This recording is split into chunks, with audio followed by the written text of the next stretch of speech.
My name is Bella. I'm just your average housewife, married for 2 years. Until I turned 27, I had pretty much zero luck in the love department.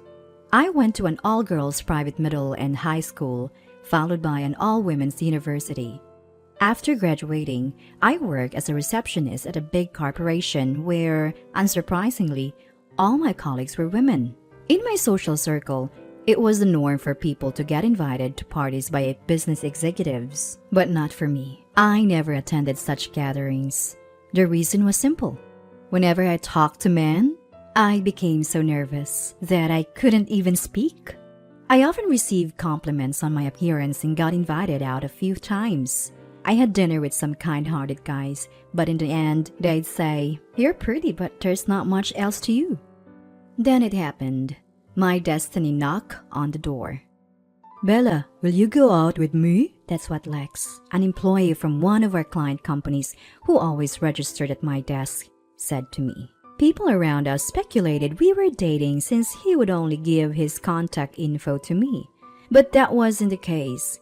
Whenever he tried to engage me in conversation, I just gave polite smiles like I did with everyone else. I truly thought I was destined to be single forever. But then, his confession changed everything. Can we maybe just start off as friends?" Caught off guard, that was my reply. And yet, he nodded so eagerly. It was as if his head would fall off, and he entered the office still smiling. This was a first for me. Until now, it had always been guys with clear, ulterior motives like, "Want to have dinner? Or free tonight?" But with Lex, I sensed no such intentions, just pure affection. I was so thrilled. I went out with him a few times. Though I was still nervous and not much of a conversationalist, he accepted me for who I was. And that's when I knew. "Lex, would you like to be in a relationship with me?" He was overjoyed, even to the point of tears.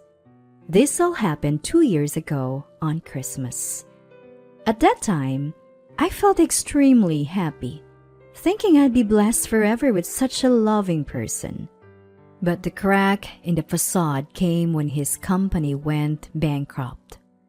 2 years later, I am now 29. "Lex, you should probably wake up now." I called to my still sleeping husband, put on my shoes, and leave the house. Right now, I'm the only one bringing in money for our household. My husband's company went under 6 months ago, and he's been jobless ever since. He's been job hunting, but it's been rough. Not only is the economy bad, but his industry is also saturated. Even if he gets an offer, it's often for a take-home salary of just $2,000, making it difficult for him to commit to changing jobs. Despite all this, I continue to support him. Our love isn't so superficial that it would fade just because of unemployment. My salary has always been modest. We've never lived a life of luxury. We reside in a 2-bedroom rental apartment that's over 30 years old. It's not a secure building, and it's a 30-minute walk from the train station, but I was willing to compromise on many things to continue our life together. I suspected my husband still couldn't move on from the shock of his company going bankrupt. He had a few job offers, and I patiently waited, believing he'd find a good match and recover emotionally. But my hope was fleeting, and he continued to deteriorate. He even started taking his stress out on me, sometimes raising his hand in anger. He didn't leave any lasting marks, and I thought he must be suffering more than me. So I endured it, wanting to be supportive. Then a few days later, he finally landed a new job. He gave up on his previous industry and switched to a completely different one. The new place was willing to hire him despite his lack of experience, so he took the job. When he got it, I was relieved, thinking I wouldn't have to be his punching bag anymore. I'd wondered if he was becoming abusive, but it seemed like it was just a phase. Now he's working hard at the new company and even got promoted to team lead. A year has passed since then, and I turned 30. I was thinking about having kids soon. but the loving man I married seemed to have vanished. Hey, I told you I like toast. Why did you make pancakes? And if you're gonna serve fruit, at least remove the pit. My husband started getting angry over the smallest things and began saying awful stuff. Really? Do you have to speak like that? You're an adult, Lex. Take out the pit yourself, I retorted, losing my patience. He responded by slamming his fist into the wall, intimidating me. I'm not confrontational, but I know instinctively that his behavior is emotional abuse. Lately, I've been careful not to provoke him, but we've been fighting a lot, and I'm emotionally drained. The breaking point for me was when he took it out on me. The pressure of his new job seemed to be the root cause. He got promoted to team leader shortly after proving his worth. Not everyone's telling him he's on the fast track to becoming a department head. Unable to bear this new pressure, he started lashing out at me, the easier target. Actually, I quit my job when I turned 30 to become a housewife. I'd always planned to leave my receptionist job in my 30s to pursue something I truly wanted to do. My husband knew this, so I retired as planned at 30. But it seems he doesn't like it. In this day and age, women need to work too. I can't support both of us on my salary alone, you know? Do you even appreciate who's providing for you? He complains while eating, then grabs his bag and leaves for work. When he was jobless, I was the one supporting him. So why am I the one being blamed now? That was when I began to feel distant from him emotionally. One day, I returned home to find unfamiliar shoes at the door. To my surprise, my mother-in-law was lounging in the living room. "Oh, Mom, what are you doing here?" When I approached her, my mom flatly said, "Didn't Lex tell you? I'm moving in here from today." I had never heard anything like this. Later, I found out the reason was that my father-in-law had passed away and my mom-in-law was feeling lonely. So my husband had suggested she moved in. Of course, no one consulted me. As I stood there stunned, mom-in-law ordered me to start making dinner. A homemaker's worth is proven by serving her family, so get on with it. Confused and frustrated, I went to the kitchen to make dinner anyway. Then as the food was nearly ready, mother-in-law came in and said, "Lex hates stewed burgers. This is garbage." She dumped the almost finished dish into the trash. I was sitting inside, but oddly words failed me when I was confronted by this unexpected situation. Unable to speak up, I watched as my mom-in-law caused a scene. And then my mother-in-law started rummaging through the fridge and began cooking without asking. Finally, regaining my composure, I said, "Hold on, Mom. I planned meals for the week and bought groceries accordingly." Just as I said that, he dumped flour on my head. Coughing from the flour, I continued to watch her make her dish and then demand I clean up.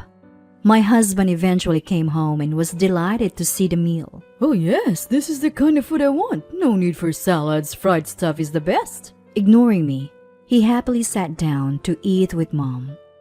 At that point, my heart felt like it had been smashed and painted over the black ink. From then on, the daily harassment from mother-in-law and the emotional abuse from my husband continued. I felt there was no place for me in this home. And even though my husband has pressed for intimacy, under the circumstances, I naturally couldn't accept. I had been avoiding getting pregnant, even though I'm already 30, because I don't want a child with this abusive man. Then finally, the last straw broke. My mom-in-law said she was feeling unwell and asked me to drive her to the hospital. I didn't want to spend time with her, but I couldn't just leave her unwell. So I begrudgingly drove her to the hospital. But when I went to pick her up, a social worker called me into a separate room. "You must be having a tough time doing all the housework and childcare alone, but taking it out on your husband and mother-in-law isn't good," she said. Apparently, mother-in-law had been claiming that I caused her bruises from a fall. Worse, she'd been going to the hospital multiple times and had consulted about me every time. It seems she had chosen today to deliver the final blow. The social worker, not knowing the whole story, just blamed me. "You should take better care of children and the elderly." All the while, our family doesn't even have kids. I reached my limit when I was told I might need psychiatric help. I'll sue you for violating my rights. I'm the one being abused here, not the other way around. I showed evidence for my husband's abuses and the burn marks caused deliberately by mom-in-law. The social worker said she'd need to confirm this with mom-in-law, but I refused and left the hospital on my own. Soon after, my mom-in-law and husband returned home. Apparently, mom-in-law told my husband that I'd been mean to her. Shaking, my husband said, You're parasite leaving of me. How dare you abandon my mother? I don't know what kind of story my mom-in-law spun for you, but judging by her fake tears, she lied again. I was tired of correcting her, so I walked out of the house ignoring both of them. That day, I didn't return home and spent the night in a business hotel. Thankfully, I had my wallet and cell phone, and I could easily buy a charger. I decided not to go back home for a while and ignore both of them. But one day I was walking near the house and ran into a woman in her 50s living across from our apartment. Was getting worried. Haven't seen you around. Also heard from your mom that you and your husband are going on vacation for a week or so. Hearing that, I couldn't help but let out a dry laugh. But then I thought, if not now, when? I immediately contacted a moving company and asked them to help me move out as soon as possible, even if it was a bit more expensive. Luckily, I didn't have much stuff, and the movers arranged to send everything to my parents' house in just 3 days. Let's see how my clueless husband and his mother, who have no idea how much I've contributed to our home, react. They belittle me without knowing anything, and I won't forgive them. I muttered as I faced our empty house, and then I went back to my parents' home. A few days later, my husband called me. Hey, Bella, where are you? Your room is empty. My husband, catching wind of the situation, kept demanding to know where I was. None of your business, I told him. By the way, I've already filed out the divorce papers since you've threatened divorce before. Just sign and submit them. I hung up the phone and blocked his number. And so, a peaceful life began. I woke up, did yoga, prepared breakfast and sat down at the table with my parents. Lunch with mom and dinner as a family again. I felt so normal, yet it was a comfort and happiness I hadn't felt in a long time. My parents were surprised when they received my things but welcomed me warmly. Things took a turn when my husband found out I was at my parents' and waited for me nearby. I tried to run when I saw him, but he caught up and grabbed my arm. Bella, let's go home. The house is a mess without you. His grip tightened, and I yelled, Help me! A high school boy in his sports uniform happened to be passing by and came to my aid, and a nearby businessman called the police. With the police there, my husband retreated quietly. But as expected, my raging mother-in-law stormed into my parents' house. How dare you humiliate my son in public? What a disgrace you and your family are! Finally, I held my father back from confronting them and said. Meanwhile, my mother-in-law was outside our place, screaming threats and even mentioning defamation lawsuits. My dad was about to lose it and confront her, but I held him back. It's okay, I'm ready to settle this.